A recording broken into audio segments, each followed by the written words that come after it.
Welcome to this episode of B2B Marketers on the Mission, and I'm your host, Christian Klepp. Today, I'll be talking to Pete Fairburn. He is the director and co-founder of Morphsites and has a proven track record in helping businesses grow online by maximizing revenue potential and improving efficiency. Pete and his team focus on delivering strategic bespoke web development, consultation, and digital marketing for businesses. Tune in to find out more about what this B2B Marketers mission is. Mr. Pete Fairburn, welcome to the show. Thank you for having me. Good to be here. I'm really looking forward to this, Pete, and I'm going to say Happy New Year. Although I know that this episode is probably coming out in February, but it is a new year, new start. So let's dive right in. This is going to be an interesting conversation, no doubt. Looking forward to it. Fantastic. Okay, so Pete, you have a proven track record in helping businesses grow online by maximizing revenue potential and improving efficiency. So for this conversation, let's focus on a topic that I think has become part of your professional mission. And in a previous conversation, we talked about this at length, how B2B marketing teams can measure what matters for better results. And I believe it was Peter Drucker that said, what gets measured gets managed, right? Incidentally, that's probably one of the most misquoted quotes of all time. Because a lot of people say what gets measured gets done. But let's kick off this conversation with two questions, and I'm happy to repeat. Yeah. So on that topic, what do you think is the biggest frustration in digital marketing, and where do you see a lot of marketing teams falling flat? I think the answer to that varies depending on who you speak to, because in any marketing function, you've got a lot of different people with a stake in the outcome. So you've obviously got the marketers themselves who need to prove that what they're doing is generating results. And that can be frustrating if it's hard to prove that. So they might be working really hard, but when they're asked, well, what are we getting for this? Sometimes it can be, really don't know, or it's nebulous. You've then got the sales team who are hungry for good leads. And, to a large extent, they may be dependent on marketing activity to get that. So if those leads aren't the right quality or properly qualified, that can be hugely frustrating for them. You've got business owners or C-suite members who are just interested in how all this activity and expenditure, because they don't often see marketing as an investment, right? They see it as expenditure. All they're interested in is, well, how is this affecting the bottom line? And then on top of that, you've often got digital marketing agencies who are sometimes somewhere in that mix, trying to justify their fees and existence. So the frustrations can vary, but I think a lot of it does boil down to not being able to truly grasp what's working and moving the needles for a business or a brand. And where do I see a lot of marketing teams falling flat? This was a tricky one because this is massive generalization, but broadly speaking, we've seen marketing teams and agencies fall into two types. So this, like I say, with the caveat, it's a massive generalization, but you've got what I call the fluffy scattergun teams that focus purely on the creative. They don't really have any kind of coherent strategy or reason for doing what they're doing beyond, we're doing marketing, right? Make some noise and they will come. That's not to take away from the effort they're putting in. They put huge amounts of effort into campaigns and creatives, but they never really measure or assess the effectiveness or the results of that. It's essentially a box ticking exercise based purely on output. So have we done our monthly newsletter? Have we done our 5 blogs this month? Have we done our 10 social posts? And it doesn't really change or react except at whim or at the direction of some stakeholder within the brand or the business. And often along with that comes a target audience that is everyone and the channel that is everything. So everything's spread super thin. There's no targets. The marketing team aren't given anything to perform against, no metrics to perform against. So they are literally just outputting and hoping that some of it sticks. So that's I see happening a lot. And then you have teams who do have a strategy. They know why they're doing what they're doing. They have a plan. They They have targets, they have metrics that the business has set in place. Might not be the right ones, but they have them. They probably have the right audiences and the right messaging. So they're more business focused, outcome focused, but they fall flat because they cannot effectively measure that outcome of the activity that they're doing. So then they get grief from sales or owners or C-suite executives. Absolutely, absolutely. Fluffy scattergun teams. I'm gonna steal that one and use that from now on. You've seen it, Oh yeah? yeah, You must have seen absolutely, it. absolutely. And I did have a follow up question there. I mean, you've brought up a lot of like very important points, and this might be a leading question, but I am going to ask it anyway. Do you feel that a lot of that has to, and I know it's very top level, like generalizing here, but do you feel a lot of that has to do with the lack of a holistic or coherent strategy, and also for all members involved, whether it's the marketing team, whether it's the agency that's executing upon the plan, it's also a their lack of understanding of the customer and that ecosystem in which the customer thrives and lives in. Yeah, I think it's all of those things. So you've got to have someone who owns that marketing function. I don't necessarily mean the CMO, although it could be the CMO or the business owner, but someone, often it is those, depending on the size of the organization that's doing the marketing. You've got to have someone that says, this is what we want to achieve from our marketing. This is what we want to get out of it, other than just, hey, we're getting some brand recognition here. So I think someone needs to own it and set those goals. And what else did you ask? Sorry, it was a big No, question. no, no problem, no problem. It was one is certainly the lack of a coherent strategy, and the second one is really that neither side, so whether it's the marketing team or the agency, have done enough due diligence on the customers, right? On that ecosystem, because oftentimes in B2B, even in B2C, we're not just talking about like one target group, it could be multiple, right? Like in B2B, you're also talking about a buying committee consisting of different functions, different roles, different responsibilities, and you have to appeal to each of them, Yeah. right? Yeah. So I do think that that's a hugely common thing. And I think the problem for that is because it's the perception I get is that it's really hard. So there's this mentality that we don't know who our target audience is, which sounds crazy, but it does seem to be the thing. It's like, well, our target audience is everyone. Or you get the classic, our target audience is 18 to 85, male, female, every demographic. And yet there are some very simple things that you can do to really narrow that down very quickly. But I think it's just that not having those methodologies and techniques to do that, you just end up, or marketing teams or agencies can just end up appealing to everyone. And that just comes from not doing enough planning and due diligence and discovery up front to understand who the customers are. And alluding to what you said as well, within an identified target audience, understanding at what stage that individual is in the funnel. You know, are they just the researcher, the awareness gatherer, not the decision maker?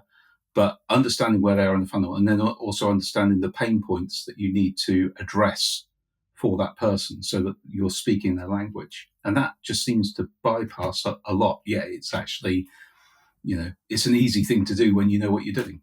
Like anything, I guess. Absolutely, absolutely. I'm going to move us on to the next question, and it's about key pitfalls to avoid. And again, on this topic of measuring what matters, and you've probably seen it all, but maybe like some top level pitfalls that marketers should be avoiding. I still see a lot of marketers getting trapped in the focus on vanity metrics. And hopefully your listeners know what that means. But the things that sound good and are quite easy to say, hey, we've had tens of thousands of this or that, or people have spent this amount of time on the website, that kind of thing. Probably harder with GA4 than it was with Universal Analytics, but still focusing on those sort of easy to achieve things that don't really tell you anything. So they get trapped in that rather than looking for metrics that have a higher indication of value to the business. So conversions is the obvious one, but it could be other interactions that move a user along the funnel towards conversion. So that would be one. Focusing on the wrong channels that aren't actually helping in some measurable way. Just because someone said, "Hey, we should," everyone's doing TikTok, we should do TikTok. And nothing against TikTok or whichever platform, but it's like that goes back to your target audience, right? It's like, well, are your audience there? Is it the right time to talk to them? And that's often just not even considered. It's just like, well, we're going to do it because everyone else is doing it or our competitors doing it. But it doesn't mean they're getting results from it because no one's measuring it. So that will be a second thing. A big thing, and we had this frustration as an agency for years, is only measuring what happens in the digital space on the website.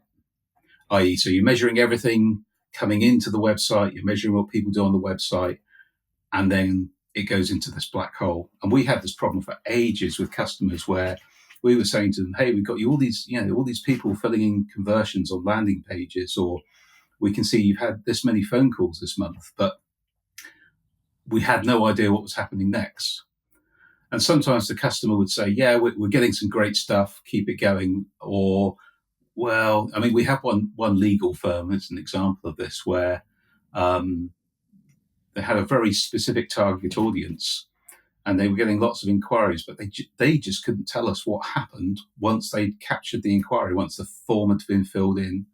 And it was just this really painful manual process to try and identify the inquiry and attribute it and say, well, what happened to it? Did it actually convert into something, and how much was that worth? But if you do that, you get lulled into this false sense of security of thinking, hey, we've got loads of conversions, loads of people filling in the contact form or the landing page form or picking up the phone. But they could be just, time wasters, spam, that kind of thing. That could all be there. And you're just getting loads of that. So that kind of ties into my final pitfall, if you like, which is not connecting the marketing activity with the sales process. So not connecting it to a CRM, not having a sales process for that CRM, or more often than you'd think, not even having a CRM beyond a spreadsheet or post-it notes. So those are some of the pitfalls, and then you're just into guesswork at that point. Absolutely, absolutely. Yeah, I mean, time wasters, time vampires. I heard another one the other day, which I coined EV, so energy vampires. Exactly the same thing, right? Ooh. So yeah, not Yeah. electronic vehicle, energy vampires, right? So yeah, so no, absolutely, and especially that last point. And I think, correct me if I'm wrong, that's where some of this conflict between marketing and sales persists because they have no way of actually um, accurately measuring, okay, so well, this is actually coming in from marketing, or this is marketing's contribution to this entire initiative, right? So that's where some of this persists. I did have a follow-up question for you, and I'm wondering if you've seen this. I certainly have. Do you sometimes find that there are marketing teams out there that spend way too much time planning and not, yeah, not executing? They're just like always like, okay, we've got to do more research. We've got to do, we've got to wait until we've got the perfect plan before we let it take off, right? Absolutely. One of my big bugbears, not the biggest, but don't get me wrong, planning and strategy, for any new client we onboard, we do discovery sessions. Absolutely. To find out who the clients are, what the pain points are, and that kind of thing. But you just need to get some traction. I've just seen so many times businesses spin their wheels for months, years, or that they just never get anything going. And you can sometimes, it's cultural a lot of the time. It's the fear of failure from not planning effectively. But not planning effectively isn't the same of planning to perfection, because there is no such thing as perfection. Absolutely. Absolutely. You touched on it a bit like earlier in the conversation, Pete, but I'm going to just dive a little bit deeper, if you will. How can B2B marketers work more collaboratively and strategically with sales regarding metrics? So how can the marketing team be held accountable? Sales and marketing should be best friends. They're often not, because marketing is saying, we're giving you loads of leads, and sales are going, yeah, but they're rubbish. And doesn't help anyone. It just creates friction. So if you can get a sales and marketing team to understand that they're two sides of the same coin, or different sides of the same coin, sorry, and loop the marketing team into the sales process, loop them into the CRM, so that when leads drop in from the website, be it a form, an email, phone call, text message, whatever it might be, the marketing team can see what happens to that lead. So if they're running, I don't know, a Google paid search campaign and they're getting loads of conversions, they think this is going great. If they can look in without even saying to the sales guys what's happening to these, if they can look in and go, these are shocking. We're not even able to quote on them, let alone convert them, because they're all trash inquiries. They can start going, right, well, what's wrong with that campaign? Is it the messaging? Is it the targeting? Is it the creative?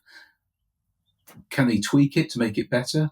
Or can they go, actually, this campaign over here is driving all our good leads, but we're only spending 5% of our budget and time on it. Let's flip that around. Because we all have our pet channels, don't we? We all have our pet platforms that we like and our things that we want to do. But if the marketing team can see the feedback from the sales team on what's going on, they can focus their effort on the most profitable and effective channels. And you kind of get this positive feedback message then, where the sales team are going, we want more of those. Yes, please. So they got to do their bit. But the marketing team can go, okay, yeah, we can do that for you because we can see exactly where it's coming from rather than to know where it's coming from. Yeah, no, absolutely, absolutely. And I did have a follow up question there because I've seen this happen a lot, where marketing people come in to the sales and say, okay, but in order to like pull this off and to generate the leads that you guys need and want, we're gonna have to come up with the right strategy. And sometimes I've come across salespeople that once the moment you say strategy, they're like, okay, well, why do we need that? Let's just hit the ground running. Let's just skip all of that and let's just go. Right. So, what would your advice be to those marketers that need to get buy-in from the sales? Like, look, we need to take this time to come up with the right strategy because that's going to get us the right results. Yeah, that's a good question. I think sometimes semantics, word choice can hinder that because strategy sounds really grand. And let's face it, there are plenty of agencies out there that can do just what we were talking about earlier. They can strategize forever because strategy is fairly safe. If you just keep planning but you never activate, you never execute, then you never in danger of it failing or not getting the results you want. So I think salespeople have probably seen a lot of strategy over the years, where it's either months and months and months of research and personas and all that kind of stuff that us marketers love to get into. And they're kind of like, we ain't got time for that. We need to start getting some results now. So sometimes just framing it correctly, rather than say, hey, we need to do a big strategy piece, it's like, okay, day one, can we just sit down with you? Who are you talking to? What job roles are you talking to? What type of people are you talking to? And what conversations are you having with them? The ones that actually go somewhere. What are the pain points that you're talking about? What is the sweet spot for you in terms of customers? And a few hours just sat with the salespeople, actually just asking them questions and then listening can build you up a target audience very quickly and understand the pain points very quickly. And even if you want to do, it's natural as marketers, we want to do the big strategic piece and then the big rebrand and the big launch. But sometimes the best thing you can do before you make all that investment of time and energy and cost is do that little piece first. Put in place some smaller pieces of work. Maybe, I don't know, just a few landing pages around those target audiences on the right channels. And you can start justifying your existence. And then the good thing about that is you're starting to get results, which justifies a bigger expenditure. And the sales team get what you're doing. So when you come to them and say, can you just tell me a bit more about this target audience? Or we've noticed we're getting a lot of channel leads from here. Tell me more about those. The sales team buy into it rather than just thinking, oh, marketing aren't sending us any good leads. Absolutely, absolutely. You know what you just mentioned that really resonated with me, and I'm sure you've gone through the same experience. But a couple of years ago, I was I was in corporate marketing, or sorry, on the client side rather, and I was a product marketer. And one of the things that we did was one of our first mandates was to make sure that the salespeople are our friends, right? And what that basically meant was that I was sent out into the field together with the salespeople, so I could hear it. I could hear it from the client, essentially, what the challenges were, what the objections were to the product that we were selling at the time, what questions the client was asking, right? Because at some point, especially if they were targeting the same industry and the same type of like persona, these people will basically have the same questions.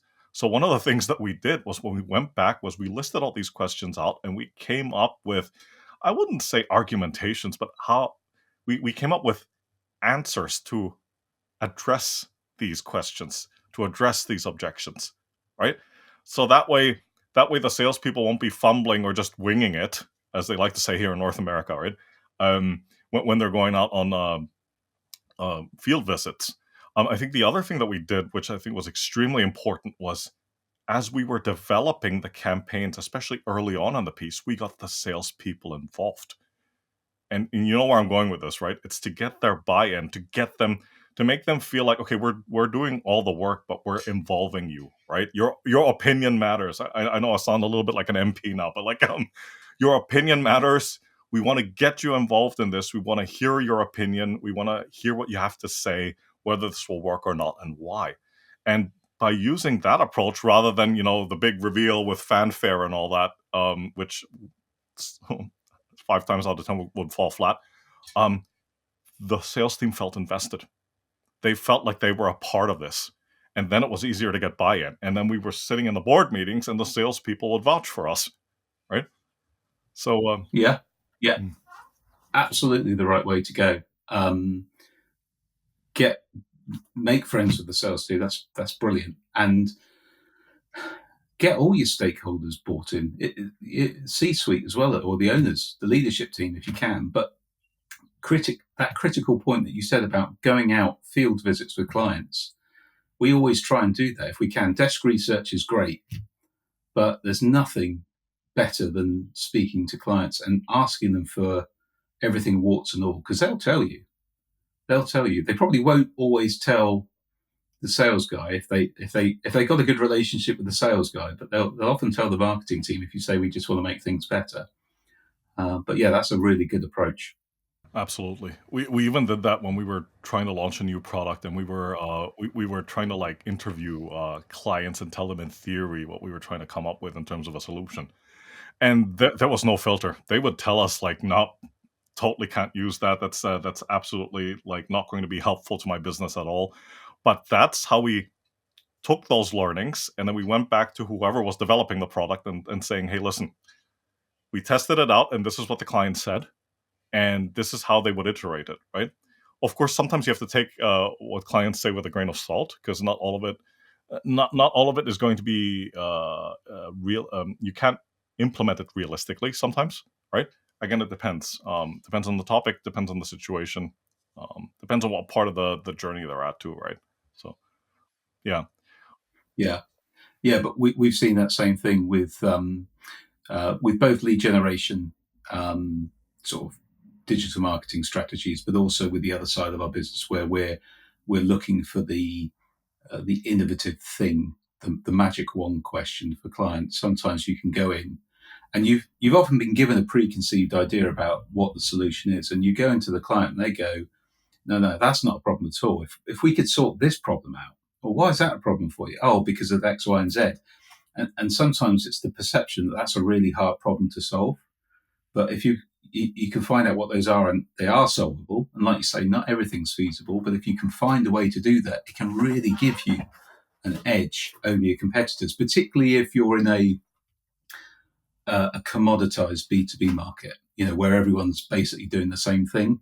You can do something that stands out as different, makes the service offering of the product better, or what have you. That can be a game changer for a business. absolutely, absolutely.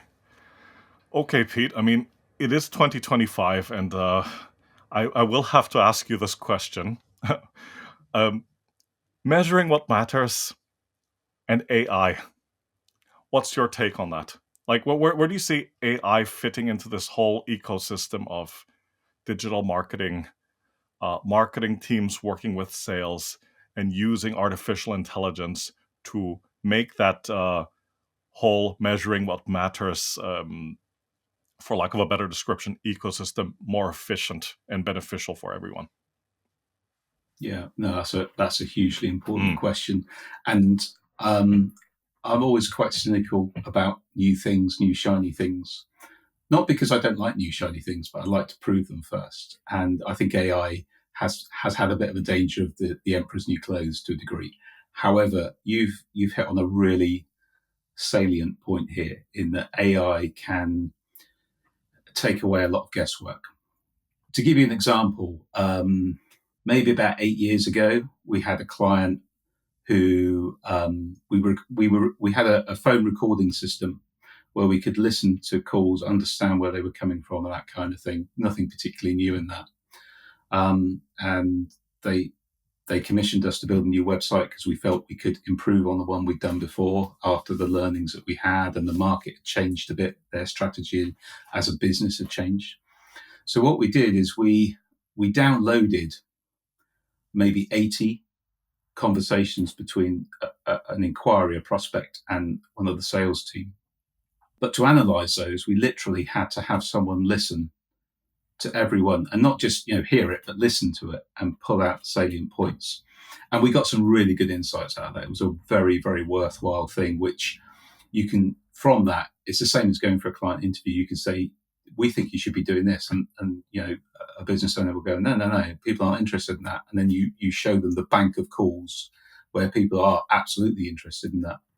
And it could be very useful for other things like sales quality, telephone call quality, that kind of thing. But putting that aside, what we do now is we do that same process using AI. So we can get AI to summarize a conversation, summarize, the feeling of the client. So was it a happy conversation or was it a negative one? What was the intent of the user? What was the salient points of the conversation? What keywords can we pull out to see if there's some commonality? An example of this, we've got a client that operates in the automotive sector, but they only deal with clients who have absolutely pristine credit records. So what we found when analysing calls is that certain customers would be talking up front when they were phoning up our client saying, I've got a few spots on my credit record. Well, for them, that's not interested at all. So what that enabled us to do then is say, well, okay, if we change the positioning and messaging on the ads, does that help? Yes, it does. It cuts them down. Less of those. Are they coming from certain channels? Well, actually, in this case, they were. They were coming from certain social media platforms. So it's like, okay, so it tends to be subprime credit inquiries are coming from a particular platform. So let's not do that as much. There was still some good stuff coming out of it. So AI enabled us to do that on the scale of thousands of calls as opposed to 100. And you also haven't got a poor junior marketing person literally dying of boredom trying to not just listen to the calls but pull out salient points. So for things like that, AI can be an absolute game changer, and that made a real difference to those clients' inquiries. Wow, that is an excellent example because Pete, I have been one of those junior marketers listening to all these recordings. So and one thing, and you brought it up. It's, I mean, what was it you said? 80 conversations. I mean, just think about the like prior to AI, the number of hours you needed to invest to listen to those recordings and to extract those insights, right? And I think 80, probably by the 10th recording, you would already run out of steam, right? And I think one of the things that you mentioned about AI is like, especially in this particular situation, it just saves you an incredible amount of time, right? That way, it can extract those insights for you. And I don't know what transcription software you guys are using, but we, for example, are using Otter, and Otter has one of these AI assistants where you can go into, let's say, the interview recording, and just type in what were the key pitfalls that the guest mentioned, and it will extract that within seconds versus you having to read through the entire transcript, right? Yeah. Yeah. So we use Otter for sort of client meetings and that kind of thing, video calls, Teams meetings when we're doing on-site workshops.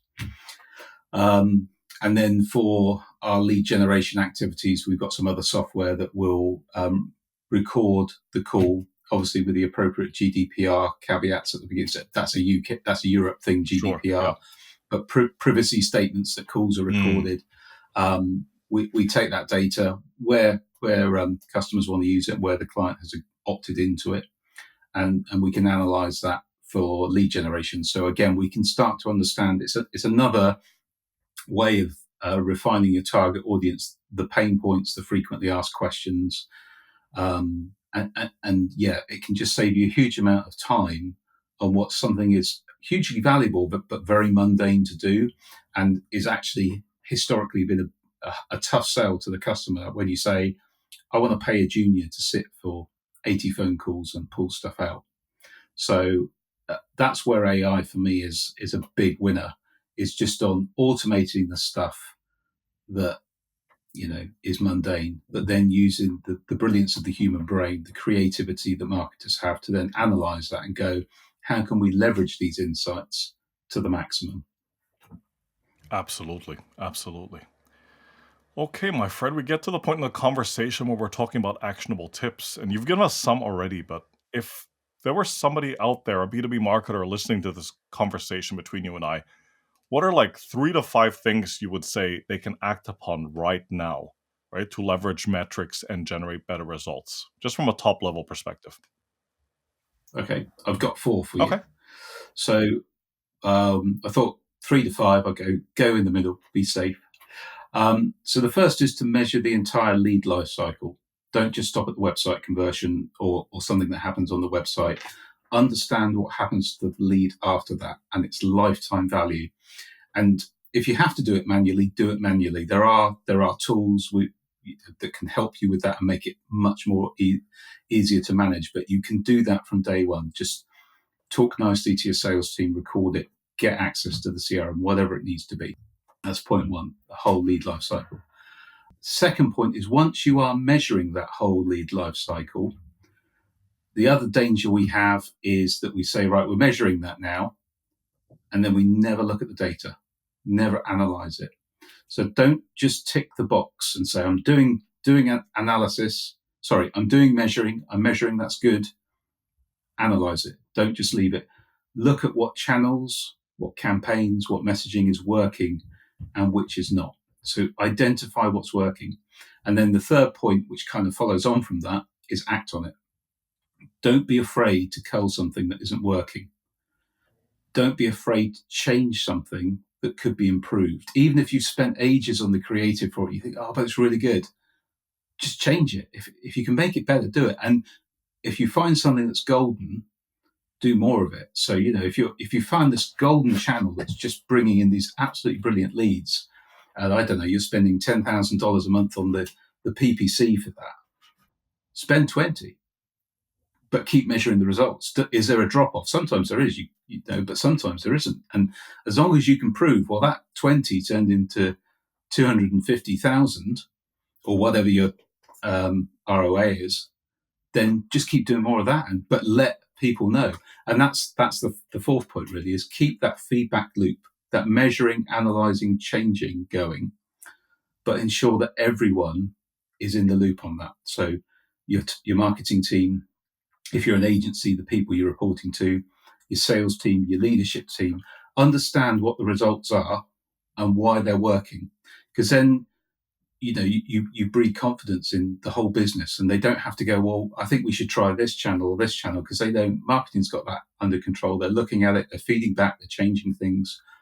Suddenly, if you're doing a weekly or a monthly or a quarterly marketing meeting, if you're doing that, the look on faces when you report back on that, rather than, yeah, we've got some results, but we don't really know where they came from. Of course, no one frames it that way, but if you can just say, yeah, we've been spending X amount on Facebook ads, but we were finding that they were just bringing in poor quality leads.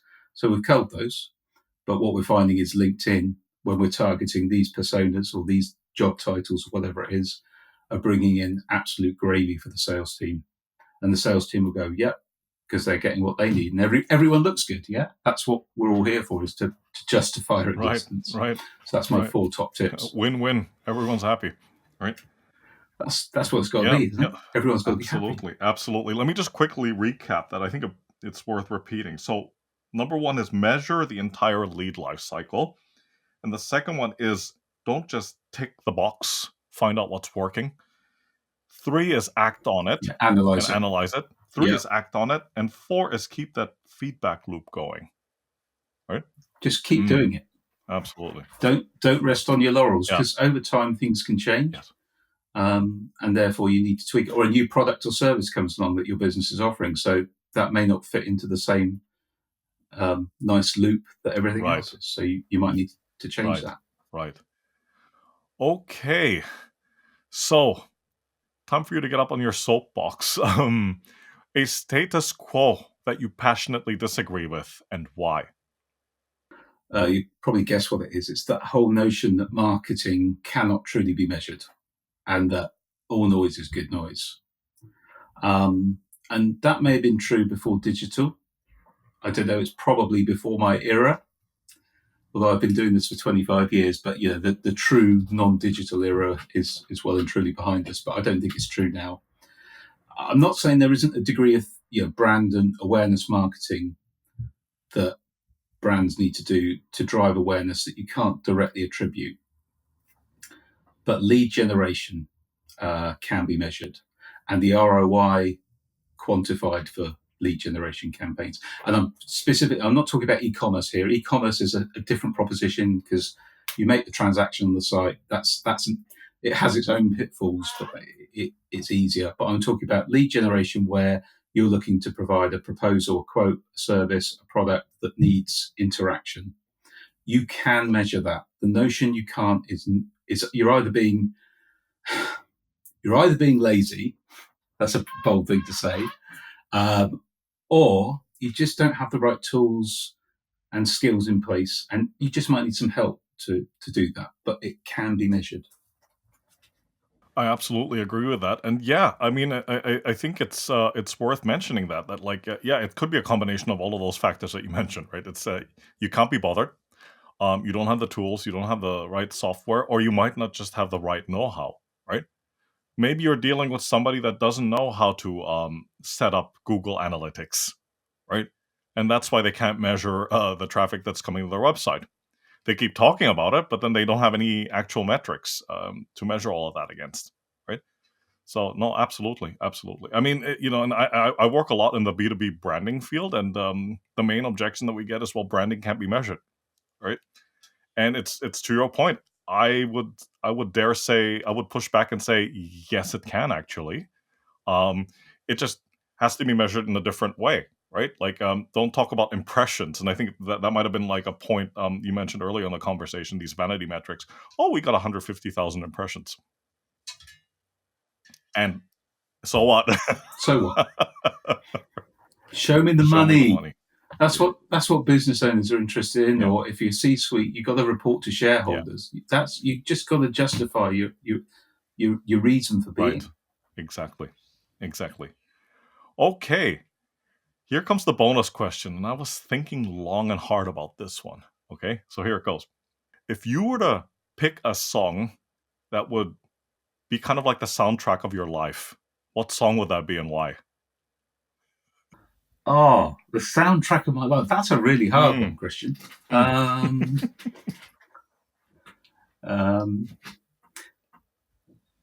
Some Rage Against the Machine ideas are coming into my head. Okay. But no. Wow. Okay. No. I think the soundtrack of my life would be Love Shack by B-52s. Oh, nice. Because whenever you hear the start of Love Shack, you have to be a cold-hearted person not to want to get up and dance to that. It's a real good-feeling song. It's liked by most people, and it can't help but make you smile. And I'm a fairly chipper person in life, fairly cheerful, and I just like to get on with things. And yeah, so I would say that would perhaps be the soundtrack to my life. It's an interesting question, so I'm going to go with that for now. B-52's Love Shack. Fantastic. I love it. I love that song too. Yeah, mine would be maybe not so chipper, but it is a song that will make you get up and scream at the top of your lungs. It's Journey. Don't Stop Believing. Oh, Yeah. nice. Except that I'm not a city boy born and raised in South Detroit. But other than that, yeah, like other than that, yeah, fantastic. I like it. Yeah, fantastic. I like it. Pete, thank you so much for coming on the show and for sharing your expertise and experience with the listeners. So please, quick introduction to yourself and how people out there can get in touch with you. Thank you for having me, Christian. I've really enjoyed it. So I'm Pete Fairburn. I'm co-founder of Morphsites. We help businesses and brands grow online by maximizing their revenue potential, improving their efficiency, and innovating digitally across all sorts of different things. We're also pretty good at helping marketing teams build meaningful measuring into their funnels. So Meaningful measuring. You can get in touch with me. Yeah, exactly. So if you need some help with that or some tools or both, you can get in touch with me via LinkedIn or by visiting morphsites.com. That's morphsites.com. Fantastic. Pete, once again, thanks so much for your time. Take care, stay safe, and see you soon. Yeah, thanks, Christian. Good to see you. Take care.